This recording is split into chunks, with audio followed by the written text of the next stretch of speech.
नमस्कार, मैं डॉक्टर आशीष कुमार श्रीवास्तव हूँ।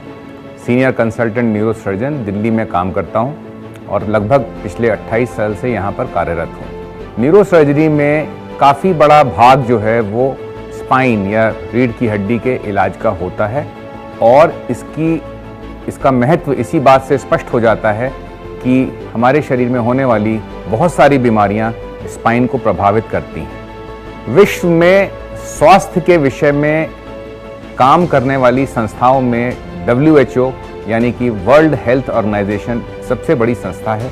WHO साल में एक दिन स्पाइन दिवस के रूप में मनाती है। सीराजिम कंपनी जिसने मुझे ये अवसर दिया है कि मैं आज आपसे बात करूं, क्यों इतनी महत्वपूर्ण है स्पाइन, इसको कई तरह से समझा जा सकता है।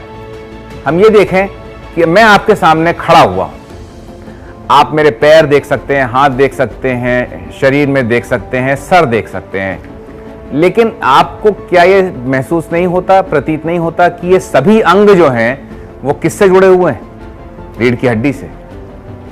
शरीर की एक्सिस मतलब जो धुरी है मध्य में बिल्कुल, वो स्पाइन है। तो इसका महत्व यहीं से स्पष्ट हो जाता है कि सारा शरीर हमारा एक तरह से रीढ़ की हड्डी पर केंद्रित है।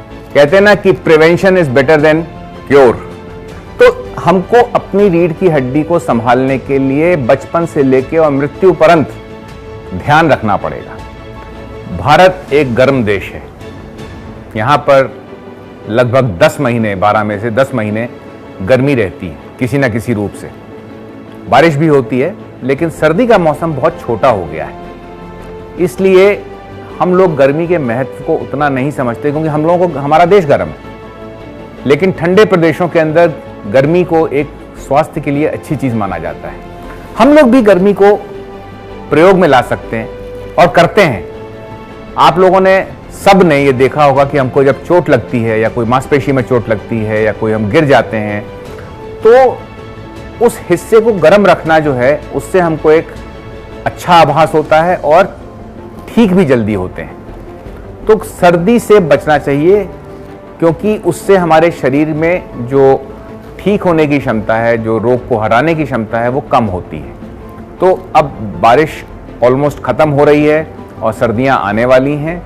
महामारी पता नहीं कब जाएगी, लेकिन हमको अब अपने बाकी शरीर का ध्यान रखना चाहिए और गर्म रहना चाहिए ताकि हमको और बीमारियां ना पकड़ें। आराम करने से, व्यायाम करने से, मालिश करने से हम सबका स्वास्थ्य अच्छा होता है। कैसे होता है? अच्छी नींद, अच्छा कार्य, अच्छी गतिविधि, अच्छा भोजन, इन सब से हमारे शरीर में होता क्या है? हमारे शरीर की प्रतिरोधक क्षमता, जिसको अंग्रेजी में इम्यूनिटी कहते हैं, वो बढ़ जाती है। तो हमने बातचीत शुरू करी थी स्पाइन दिवस की, या रीढ़ के स्वास्थ्य के विषय में बातचीत शुरू करी थी, लेकिन मैं फिर से आपका ध्यान आकर्षित करना चाहूंगा 16 अक्टूबर को होने वाले स्पाइन दिवस पर, जिसपे हमको विशिष्ट रूप से अपने रीढ़ की हड्डी के विषय में सोचना चाहिए और उसको स्वस्थ रखने के लिए नियमित रूप से व्यायाम करना चाहिए, मालिश करना चाहिए, गतिविधि करना चाहिए और आराम भी करना चाहिए। आज का जो हमारा कार्यक्रम था या जो आज की बातचीत थी, वो विभिन्न विषयों के ऊपर छोटी छोटी बातचीत हमने करी है।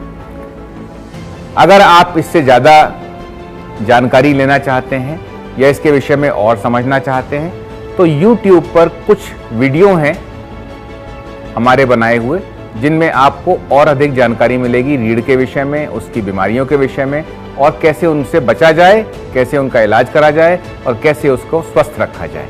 धन्यवाद।